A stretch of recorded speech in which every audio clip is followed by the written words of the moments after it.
ఈరోజు ఏదైతే గన్నవరం మాజీ ఎమ్మెల్యే వల్లభనేని వంశీని అదేవిధంగా మరికొంతమంది మేర తప్పుడు కేసు ఏదైతే 2-3 సంవత్సరాల క్రితం గన్నవరంలో జరిగిన తెలుగుదేశం పార్టీ దారి విషయంలో నన్ను భయపెట్టి పోలీసులు భయపెట్టి నా చేత తప్పుడు కేసులు పెట్టించారని చెప్పని డైరెక్ట్గా ఆ రోజు ఎవరైతే కంప్లైంట్ ఇచ్చారో తనే సాక్షాత్తు కోర్టు జడ్జి ముందుకు వచ్చి చెప్పిన తర్వాత దాన్ని ప్రభుత్వం ఒక సెట్ బ్యాక్గా తీసుకుని ఎలాగైనా వంశీ మేర కానివ్వండి లేకపోతే మిగిలిన వాళ్ళందరి మేర కానివ్వండి ఒక కక్షపూరితంగా మనం ముందుకు వెళ్ళాలి, ప్రజాస్వామ్యం గారు కూనీ చేసి రాజ్యాంగాల్ని చట్టాలను గారు కూనీ చేసి డైరెక్ట్గా తప్పుడు కేసులు కిడ్నాప్ మర్డరు భయపెట్టిస్తాం బెదిరిస్తాం తప్పుడు కేసులు పెట్టి ఉదయం ఇంటికి వెళ్ళి అరెస్ట్ చేసి ఈరోజు ముందుకు తీసుకెళ్ళడం జరుగుతుంది.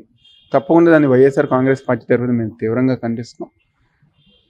ఏదైతే ఇలాంటి వ్యవహారాలు ఇలాంటి విషయాలు జరుగుతున్నప్పుడు ప్రతి ఒక్కరిగా గుర్తుపెట్టుకోవాల్సింది, రేపు మళ్ళీ ఈ రాష్ట్రంలో జగన్మోహన్ రెడ్డి గారు అధికారంలోకి వస్తే ఎవరైతే తప్పు చేశారో ఎవరైతే ఇలాంటి తప్పుడు కేసులు పెట్టి మా నాయకుల్ని మా కార్యకర్తలను ఇబ్బంది పెట్టారో వాళ్ళని తప్పకుండా చట్టపరంగా చట్టం ముందు నిలబెట్టే విధంగా వైఎస్ఆర్ కాంగ్రెస్ పార్టీ ఉంటుంది.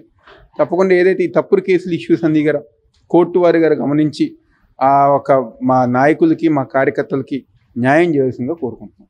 రెడ్ బుక్ ఉంది కాబట్టి తప్పకుండా ఈరోజు రాష్ట్రంలో రెడ్ బుక్ రాజ్యాంగం నడుస్తుంది. వైఎస్ఆర్ కాంగ్రెస్ పార్టీ కార్యకర్తల మేర రెడ్ బుక్ రాజ్యాంగం అంటే ఎవరైతే పార్టీకి వ్యతిరేకంగా ప్రభుత్వానికి వ్యతిరేకంగా లేకపోతే వాళ్ళు ఎవరైతే కక్షపూరితంగా ఉన్నారో వాళ్ళ మీద ఎలాగైనా యాక్షన్ తీసుకోవాలని చెప్పిన ఒక ఉద్దేశంతో నడుస్తుంది. ఇది ఎంతో కాలంగా నరవదని గారు ఈ సందర్భంగా చెప్పారు. ఈరోజు అదే చెప్తున్నాం కదా, భయపెట్టిస్తాం, ఎస్సీ ఎస్టీ మర్డరు అంటే అనేక కేసులు పెట్టారు. ఇట్లన్నిటి మీద గారా జడ్జి వారు తగిన న్యాయం తీసుకోవాలని చెప్పిన గారా జగన్మోహన్ రెడ్డి గారు తప్పకుండా మా నాయకులకు మా కార్యకర్తలకు అండగా ఉంటామని సందర్భంగా చెప్తున్నాం.